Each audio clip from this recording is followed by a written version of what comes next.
En este vídeo vamos a aprender a calcular el crecimiento de la deuda pública de un país a partir de datos, como podemos ver aquí, como el déficit público o déficit primario para este caso, que es del 8%, y de una deuda pública inicial del 60%, todo siempre hablando en términos del PIB.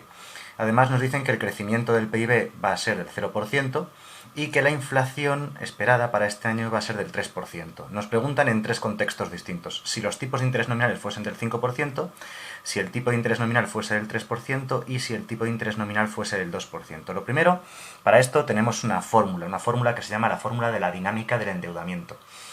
Voy a poner una versión de la fórmula un poquito cutre, pero muy práctica para entender la cuestión, ¿de acuerdo? La fórmula dice que el crecimiento de la deuda pública de un país va a ser igual a el tipo de interés real menos el crecimiento del PIB multiplicado por el valor de la deuda pública más el déficit primario.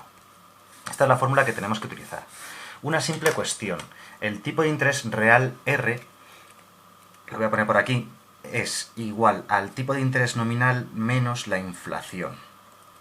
¿Vale? Lo digo porque los datos del problema son tipo de interés nominal y no nos dan como dato directamente el tipo de interés real, pero se calcula como el tipo de interés nominal menos la inflación. Es decir, que en el apartado A el tipo de interés real sería 5 menos 3, o sea, del 2%.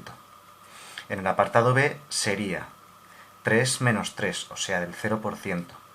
Y en el apartado C el tipo de interés real sería 2 menos 3, o sea, menos 1%. Estos son los tipos de interés reales para cada uno de los apartados, que son los que tenemos que sustituir en este ejercicio. Así que, aplicando la fórmula, en el apartado A nos quedaría que el crecimiento de la deuda pública sería tipo de interés real. Ojo, lo que va dentro de este paréntesis es obligatorio ponerlo en tanto por uno, o sea, 0,02. Para pasar de porcentaje a tanto por 1 simplemente tenemos que dividir entre 100 menos el crecimiento del PIB, que es 0, multiplicado por la deuda pública. Este valor se puede poner en porcentaje si lo deseamos, no hay ningún problema.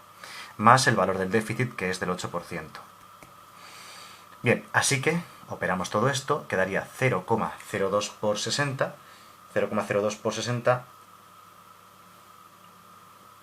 0,02 por 60, a ver, un segundo, estoy aquí echando mano de la calculadora, sí, sale 1,2 más 8, saldría 9,2%. La deuda pública crecería en total en un 9,2% en este contexto. Es decir, que como era 60 inicialmente, un incremento del 9,2% llevaría la deuda al 69,2%, o sea, por encima del 69% incluso.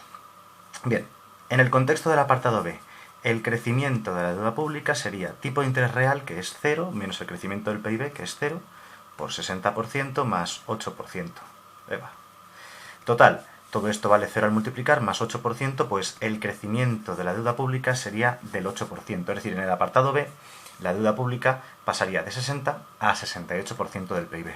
Y en el contexto del apartado C, el crecimiento de la deuda pública sería menos 0,01, recordad que esto tiene que ir en tanto por 1, menos 0 por 60% más 8%. Esta parte de aquí, 60 por 0,01 es 0,6, 8 más 0,6 me quedaría, perdón, menos 0,6 más 8, perdón, así que esto sería 7,4% de crecimiento de la deuda pública. Así que en el apartado C, la deuda pública pasaría del 60 al 67,4%.